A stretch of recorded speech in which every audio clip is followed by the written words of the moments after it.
So when you enter the workforce or enter an organization, there will be another set of skills that you will need to develop or learn, to be able to succeed and thrive in that organization.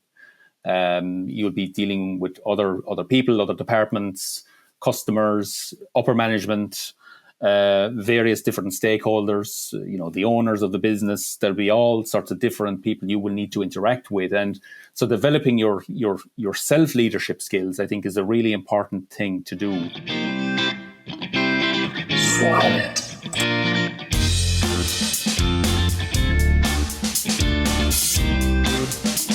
I'm Jerry Purvis, your host. Today we have a special guest, Michael Noonan.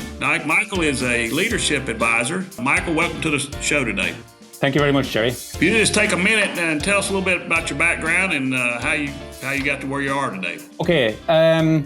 So I grew up on a dairy farm in the southwest of Ireland, and studied agriculture in university in Ireland, and have worked in the agricultural industry for 25 years or so now, since leaving university. Qualified in agronomy, worked for about 10 years in the seed industry, and along the way I transitioned over into the animal nutrition world from there, working in many markets, UK, Ireland, European markets, and in some global markets as well. And I have been doing that now for about 25 years or so. I've worked in a number of large international organizations, feed additive organizations. So I have quite a wide range of experience in business development, marketing, product management, across the species and all that. Along the way, I have become really interested in the topic of leadership and leadership development and people development as I worked in these organizations along the way. And so I'm really pleased to be here today to talk about those topics and maybe share some ideas or insights that I picked up along the way that might help other young professionals or agriculture professionals that are in similar positions that I was in the past.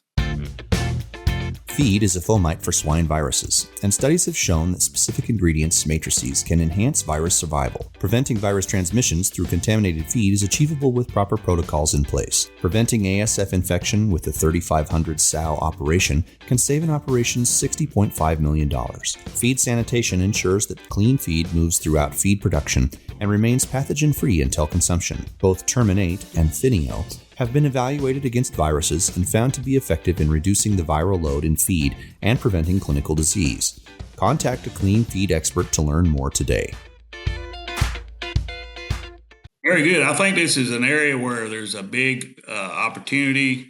Looking back personally, I wish I'd have, had some coaching up and helping me develop as I work up the organization that in my career. So what? I guess thinking, what are some of the how effective is leadership today? As you go around and you just talk with people, what's kind of the state of the union of leadership training and what we have in our organizations?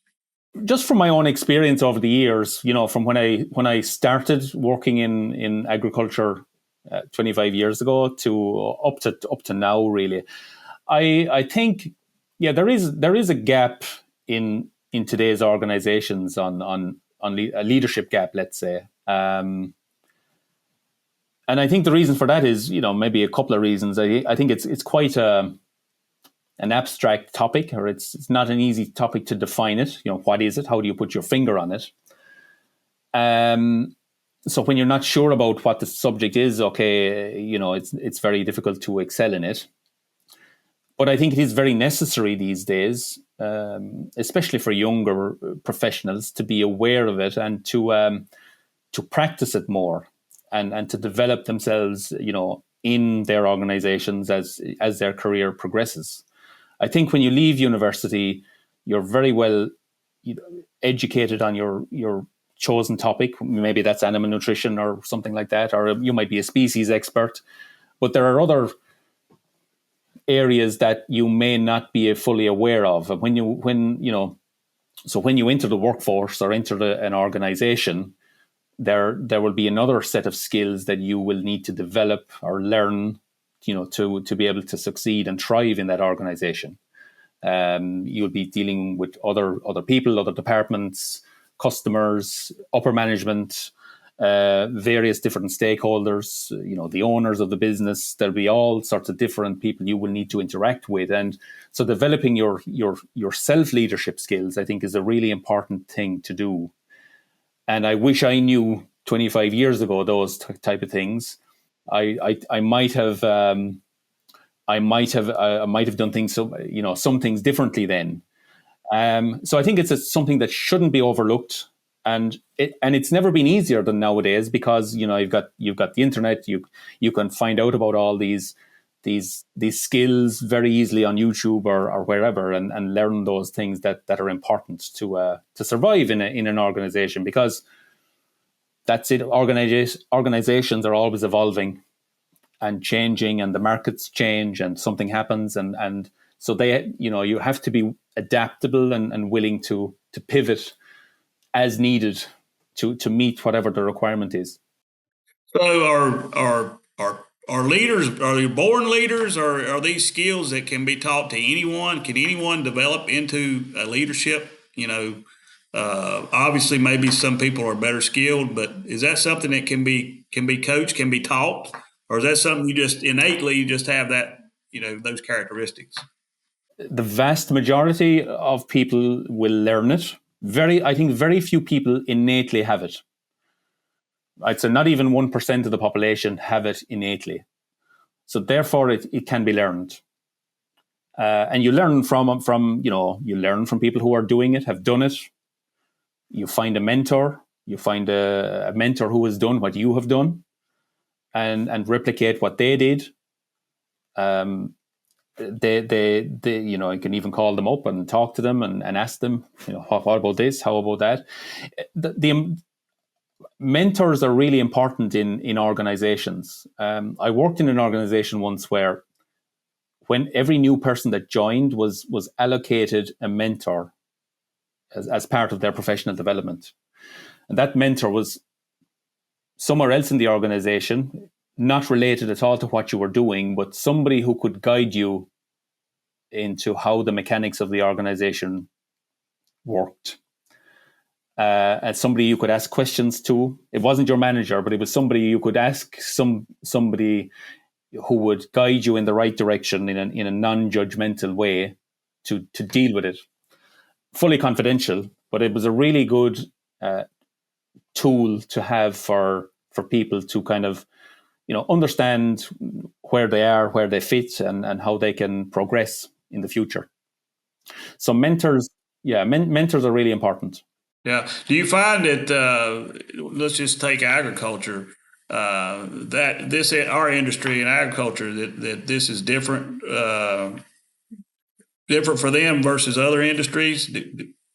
How's it different? I think it is different, because agriculture it's a primary industry. Let's say it's a production of food and animals and all that. It's closely related to farming, and production of food and everything. And it's I think the topic is largely overlooked in our industry. Compared to other industries such as like banking or commerce or IT, things like that, where it's... You think it's resources? Lack of resources? It's lack of resources, yes. It's also perhaps lack of awareness of the importance of it in people development, or because it's difficult to quantify it or measure it. The ROI is more difficult.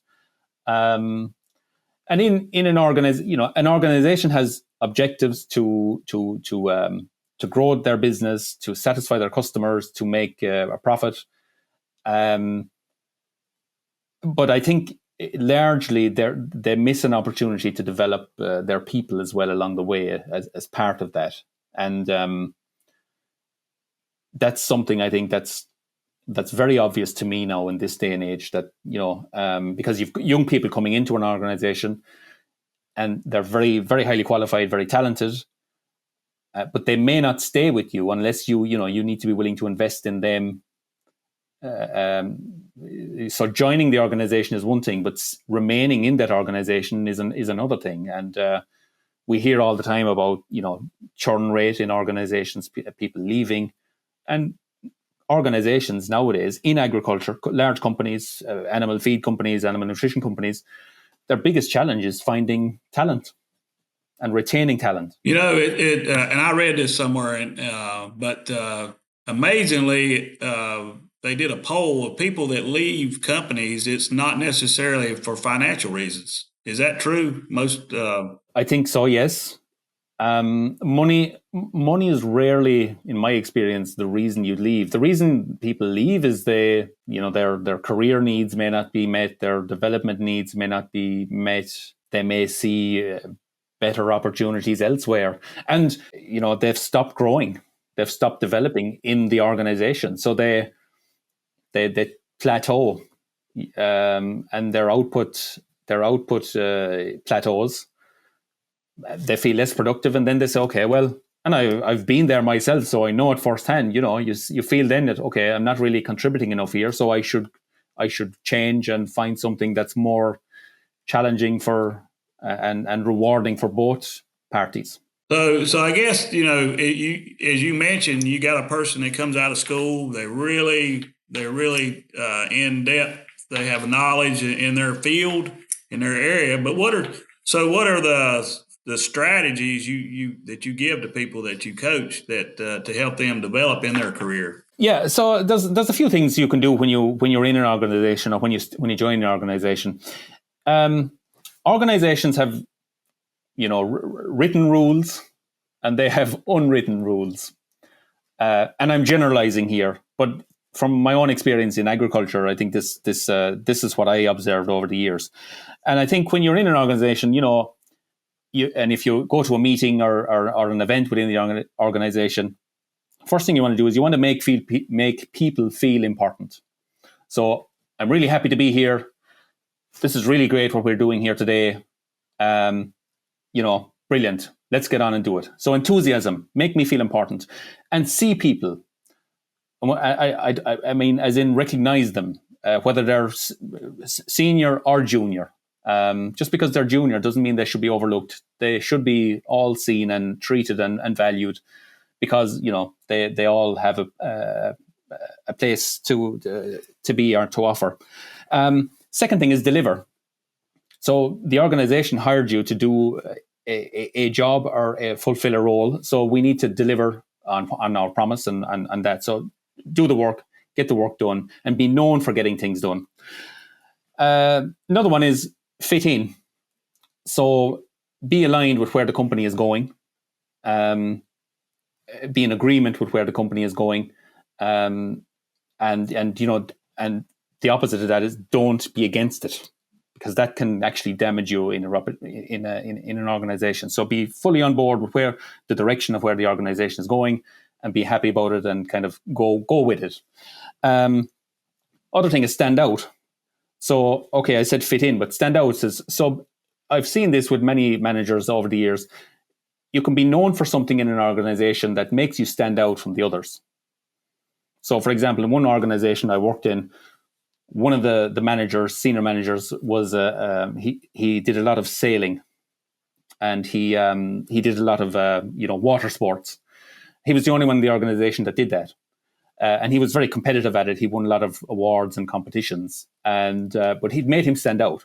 Now it doesn't need to be as dramatic as that, but it might be something else that's unique to you that people recognize and makes you stand out a little bit. Other thing is show up, be on time, be punctual, be professional in meetings, and be somebody who doesn't say things that are unhelpful. So, I mean, there's a time if you disagree with something, it's better to say it in private rather than in public. So watch your P's and Q's, watch what you say in meetings, and in different group settings. Another good strategy is to be busy. And I know this is an obvious one. Doesn't mean that you always are busy, but you need to give the impression that you're busy.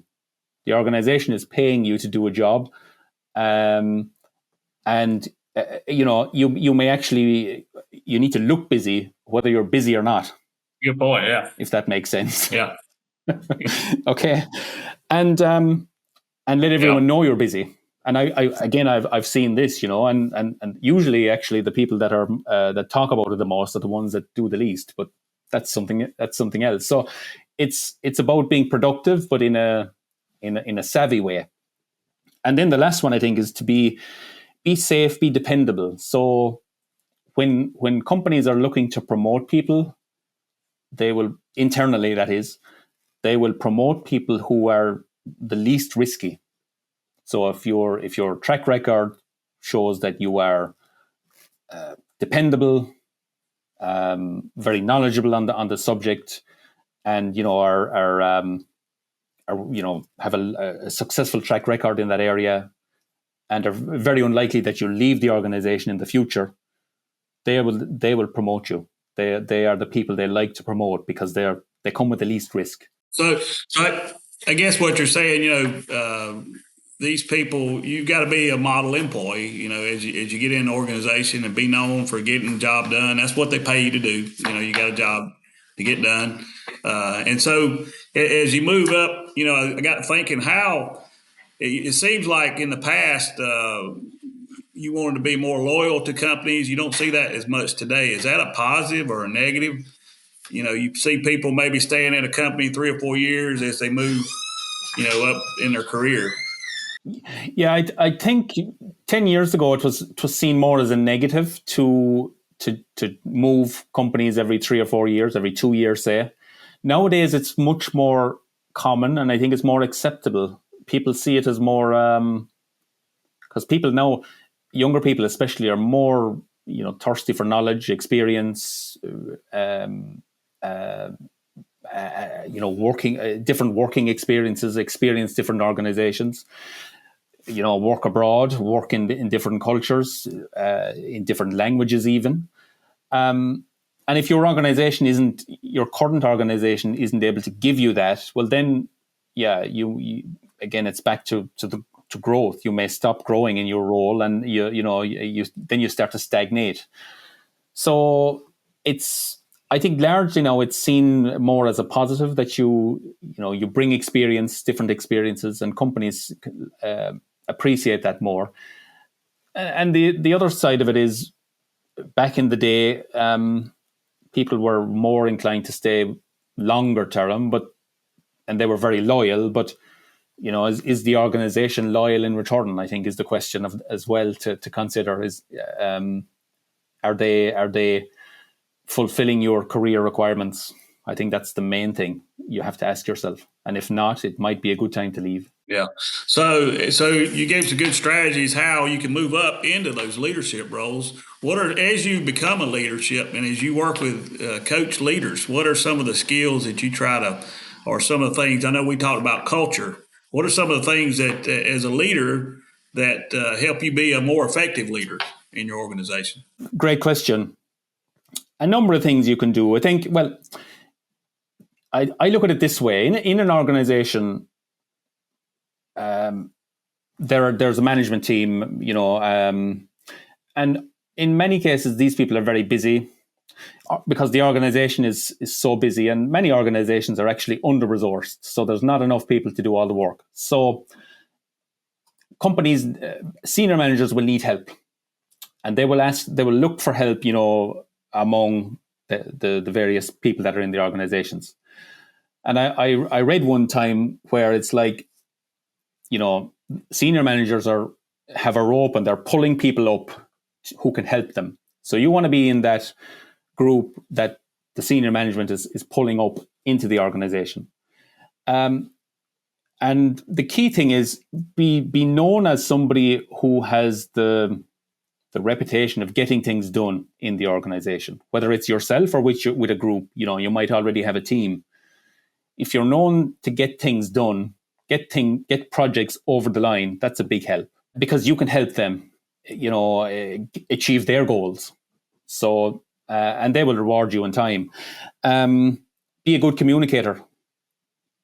So, communicate up the chain of command, communicate, among your peers, etc. Be a good speaker. Like your speaking skills, your presentation skills, really, really important to develop those, and to be clear in your communication, let's say, and because again, companies are busy places, so there isn't time to be unclear. They want to get things done. Other things, enthusiasm, confidence. But I think the main one is really just being that person who has the reputation of getting stuff done. That's because in organizations, a lot of stuff doesn't get done because of different reasons. It might be funding, it could be resources, it might be just bad management. So you want to get things done, be known for that. Just thinking about agriculture, it seems in today's climate, it's really hard to retain people. It's hard to find people, quality, really good people. But as you try to retain people, when you get good people, what are some strategies that or culture that you as a leader can instill in your organization to help retain good people and to keep good people? I think being very aware of the culture you have, because culture comes from the top. So, and the culture of the organization is really it's the DNA of the organization. It's how the organization works. So you want to attract people who are in alignment with your culture, first of all.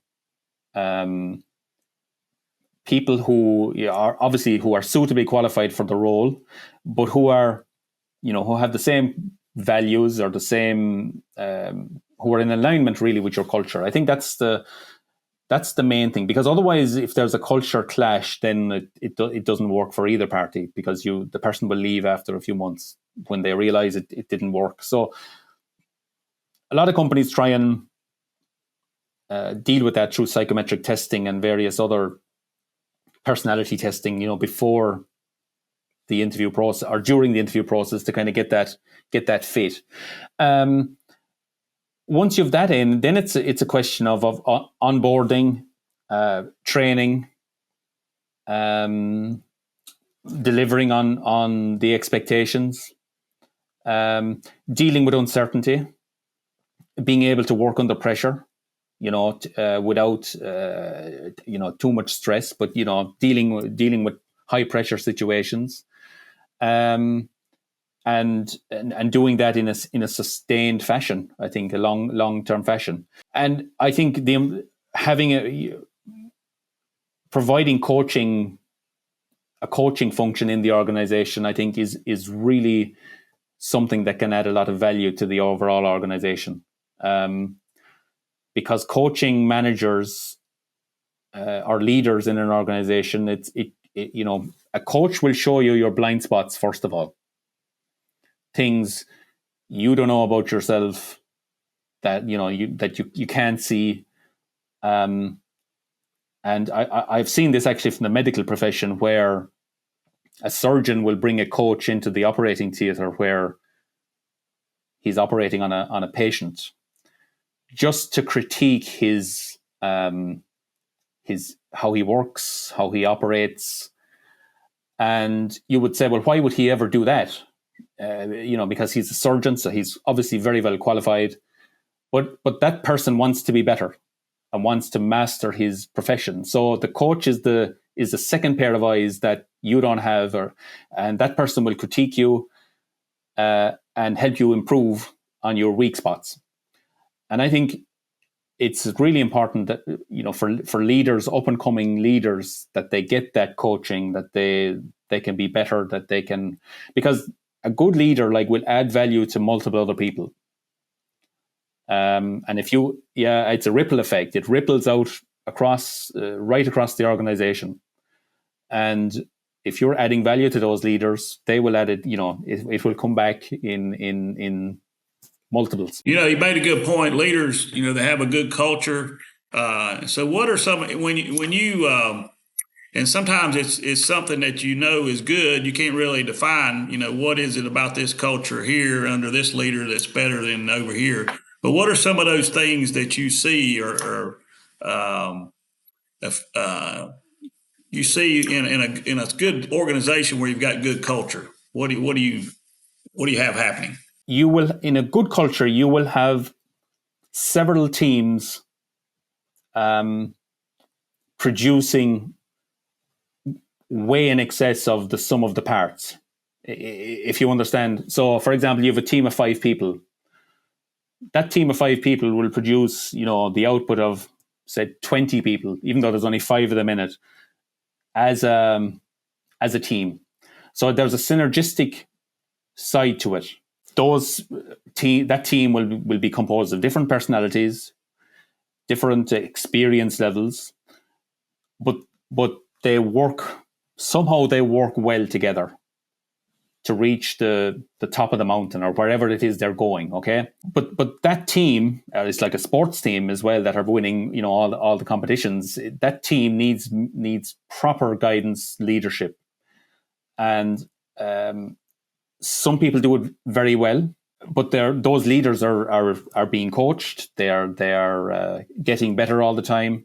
They're being critiqued. They take feedback. They use that feedback to improve again. It's a cycle.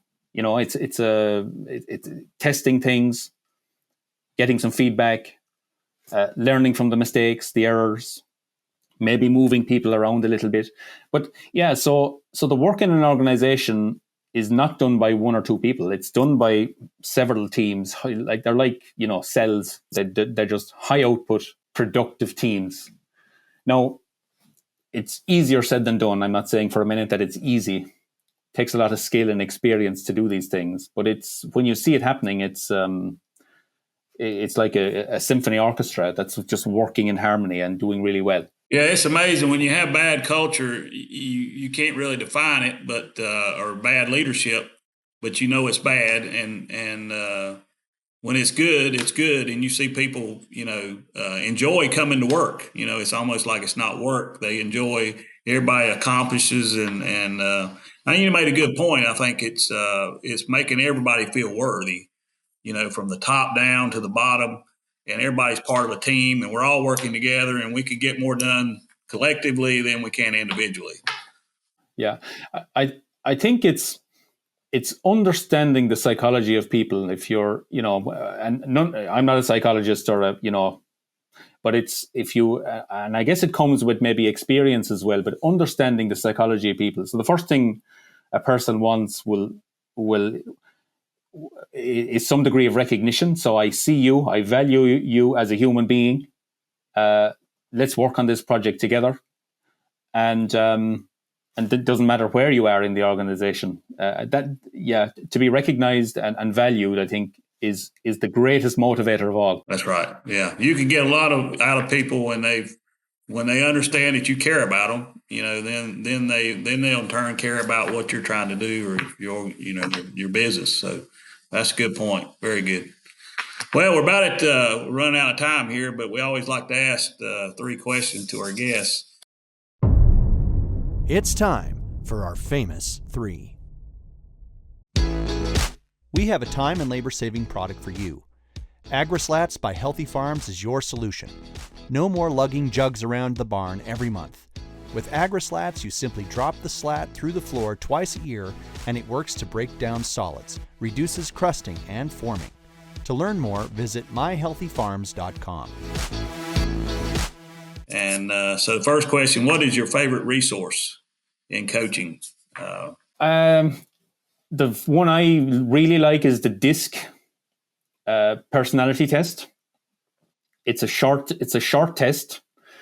You complete it in about 10-12 minutes, and you answer a series of questions, and it prints out a personality profile of the type of personality you are, and it's an excellent way of kind of getting an understanding of who you are, how you your preferred way of working, your preferred way of interacting with people.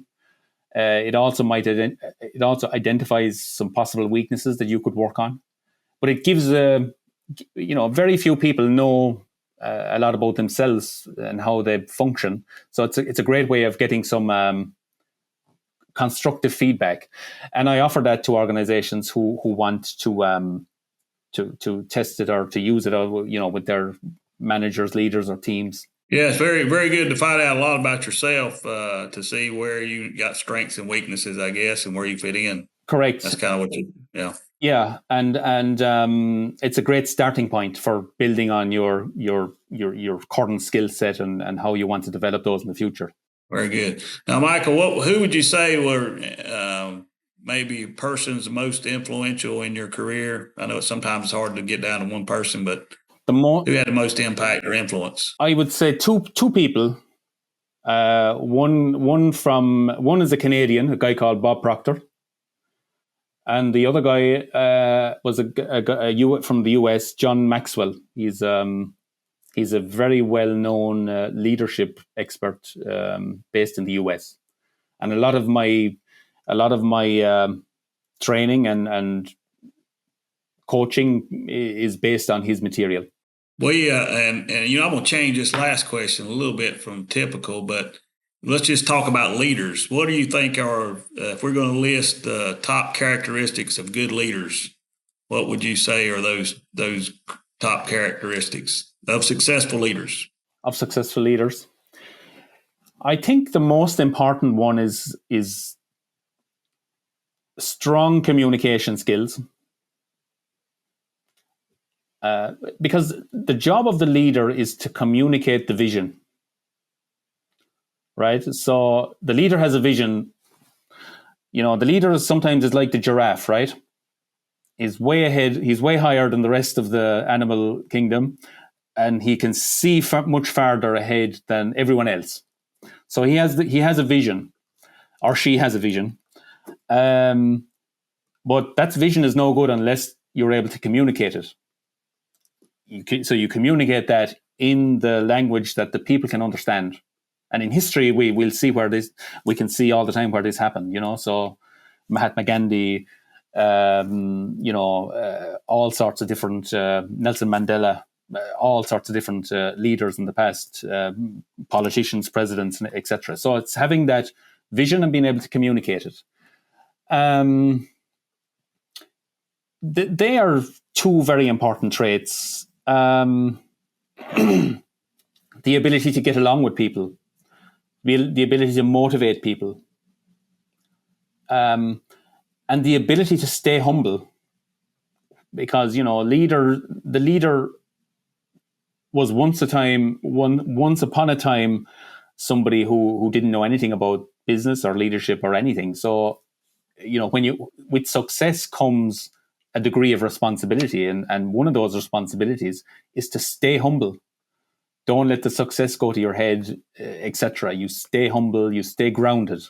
You think owning your wrong sometimes, nobody's perfect. When you're wrong, you communicate. Yep. Yeah. You when you're wrong, you put the hand up and you say, yeah, I made that error, own it. And and that, I think people respect that.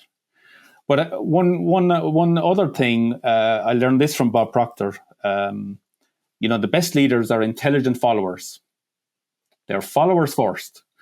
Yeah, listeners, good listeners. Yeah, they're intelligent. They observe, they listen, they watch what's going on, and they bring their people with them along the way. So it's not all about leading. It's about sometimes you have to be an intelligent follower, and you follow. You lead. It's a process. And you think it's having that pulse, understanding your people. Everybody's different. Every employee is different. What motivates is so having a pulse about each and treating each employee maybe, what they need, what their needs are. Yeah. What their needs are. Yes. Yeah. And how can I help them really? Because, sometimes you have to get out of their way. When you have these high performing teams, sometimes you have to get out of their way and let them get on with the work. You may not be needed. You might be needed somewhere else. Yeah, it's being able to take your hand off and put your hand on when it's needed. Yeah, correct. Yeah, having a pulse. Yeah. Yeah, I totally agree. Well, I think those are I think really good things as we become leaders, and to really think about as we manage our teams, and as we get more out of our teams and our groups. Yeah, and have it's having fun along the way as well, because if you're growing, if you're developing, and the team is growing and developing, it's a lot of fun. It's a great buzz, great atmosphere, and everybody benefits from that. Very good, Michael. Well, I appreciate this. Has been a great something really different, than what we normally talk about, but I think very much needed, and very much something that's needed in our workforce today. So appreciate you being on our show today. Great, Jerry. Thank you very much for the opportunity. Great to talk. All right. Thank you.